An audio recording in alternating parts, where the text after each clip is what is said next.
Camera mapping, part 3. Check it out. 5 key, L, L, L, L, L. Letterboxing on and off. Let's look at the code and see how that's done. We have a toggle function right here. It takes an object, and then it takes the variable name in which to toggle. We'll get its current value, and then we'll just flip it. If it's a 0, we'll make it a 1. If it's a 1, we'll make it a 0. If it's neither 0 or 1, it's an invalid toggle variable, and we'll throw an error. Here is where we press the L key and call that toggle function on the box view on flag.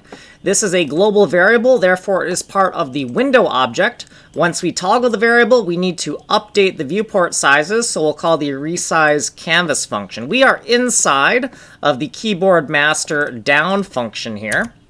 This is what we did in the previous tutorial, this is what we did in this tutorial, and you can get to the source code here, email me here, and if you want me to go a little bit slower, you can go here. This has been tutorial number 96.